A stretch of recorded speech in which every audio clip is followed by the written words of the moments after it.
सर्दियों की एक ठंडी रात थी। पहाड़ों में बर्फ गिर चुकी थी और हवा इतनी ठंडी थी कि सांस लेते ही सीने में चुभन महसूस होती थी। सड़कें लगभग खाली थीं और दूर दूर तक सिर्फ अंधेरा और जंगल।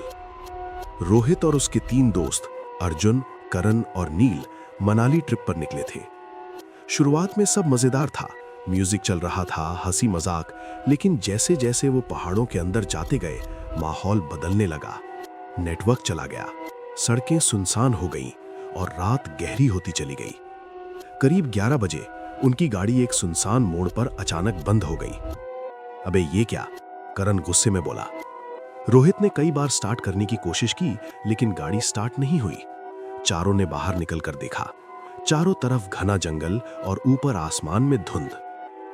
यार, यहां तो कुछ भी नहीं है, नील ने डरते हुए कहा। तभी दूर एक हल्की सी रोशनी दिखी, जैसे कोई छोटा सा ढाबा या घर हो। चलो वहां चलते हैं, अर्जुन ने कहा। वो चारों उस रोशनी की तरफ बढ़े। जैसे जैसे वो पास पहुंचे, उन्हें एक पुराना लकड़ी का घर दिखा। दरवाजा आधा खुला था और अंदर से पीली रोशनी आ रही थी। रोहित ने दरवाजा धक्का देकर खोला। अंदर एक बूढ़ा आदमी बैठा था, आग के पास। उसकी आंखें अजीब थीं, जैसे वो सब कुछ पहले से जानता हो। आ गए तुम, उसने धीमी आवाज में कहा। चारों एक दूसरे को देखने लगे। आप हमें जानते हैं? अर्जुन ने पूछा। बूढ़ा हल्का सा मुस्कुराया। इस रास्ते पर आने वाले हर इंसान को जानता हूं। उन्होंने उससे मदद मांगी। बूढ़े ने कहा, रात यहां मत रुको, यह रास्ता ठीक नहीं है। लेकिन बाहर ठंड और अंधेरा इतना था कि उनके पास और कोई ऑप्शन नहीं था। उन्होंने वहीं रुकने का फैसला किया। करीब 1 बजे रोहित की नींद खुली। उसे लगा जैसे बाहर कोई चल रहा है। खड़ खड़ खड़। वो धीरे से उठा और खिड़की से बाहर झांका, और जो उसने देखा, उसका खून जम गया। बाहर बर्फ पर पैरों के निशान थे, लेकिन वहां कोई नहीं था। निशान खुद ब खुद बन रहे थे, जैसे कोई अदृश्य चीज चल रही हो। रोहित ने बाकी सबको जगाया। बाहर कुछ है। सबने खिड़की से देखा और इस बार उन्हें वो दिखी। एक औरत, सफेद कपड़ों में, लंबे बाल, चेहरा नीचे। वो धीरे धीरे उनकी तरफ बढ़ रही थी। नील डर के मारे चिल्लाया, ये क्या है? तभी पीछे से आवाज आई, वो यहां हर रात आती है। वो बूढ़ा था। उसकी आंखें अब और डरावनी लग रही थी। जो इस रास्ते पर मरते हैं, वो कभी जाते नहीं। अर्जुन गुस्से में बोला, ये सब बकवास है, और वो दरवाजा खोलकर बाहर निकल गया। बाकी तीनों उसे रोक नहीं पाए।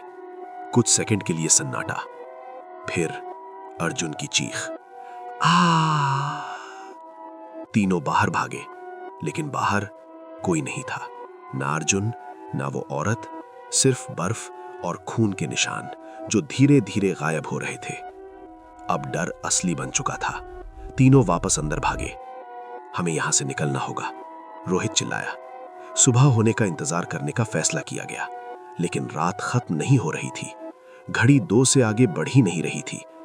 तभी कमरे का दरवाजा अपने आप बंद हो गया। लाइट बुझ गई और एक ठंडी हवा का झोंका आया। अंधेरे में उन्हें किसी की सांसों की आवाज सुनाई दी, बहुत पास से, जैसे कोई उनके बीच खड़ा हो। नील धीरे से बोला, कौन है? कोई जवाब नहीं, लेकिन एक हाथ उसके कंधे पर रखा, बर्फ जैसा ठंडा। नील जोर से चिल्लाया और अचानक वो हवा में उठ गया। हां, जैसे किसी ने उसे पकड़ लिया हो। बचाओ, वो चिल्ला रहा था, लेकिन अगले ही पल वो गायब हो गया। अब सिर्फ रोहित और करण बचे थे। दोनों कांप रहे थे। बूढ़ा फिर सामने आया। इस बार उसका चेहरा बदल चुका था। उसकी आंखें काली थीं और आवाज भारी, अब तुम्हारी बारी है।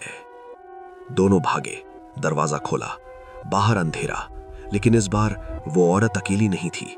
सैकड़ों परछाइयां पेड़ों के बीच उन्हें घूर रही थीं। रोहित और करण भागते रहे, जब तक उन्हें अपनी गाड़ी नहीं दिखी। गाड़ी अपने आप स्टार्ट हो गई। दोनों अंदर कूदे और बिना पीछे देखे भाग निकले। सुबह वो शहर पहुंच गए। सब कुछ सामान्य था, लोग, ट्रैफिक, आवाजें, जैसे कुछ हुआ ही नहीं। लेकिन जब रोहित ने शीशे में देखा, उसकी सांस रुक गई। पीछे की सीट पर वो औरत बैठी थी, सफेद कपड़े, झुका हुआ सिर, और धीरे धीरे उसने चेहरा उठाया। उसकी आंखें पूरी काली थीं और वो मुस्कुरा रही थी। रोहित चिल्लाया, गाड़ी का कंट्रोल खो गया। धड़ाम। कुछ दिन बाद खबर आई, मनाली हाईवे पर एक गाड़ी खाई में गिर गई। 2 लड़कों की लाश मिली, लेकिन पुलिस रिपोर्ट में एक अजीब बात लिखी थी। गाड़ी के अंदर तीसरे इंसान के बैठने के निशान थे। और आज भी लोग कहते हैं, रात को उस रास्ते पर एक औरत दिखती है जो लिफ्ट मांगती है। जो उसे बैठा लेता है वो कभी वापस नहीं आता।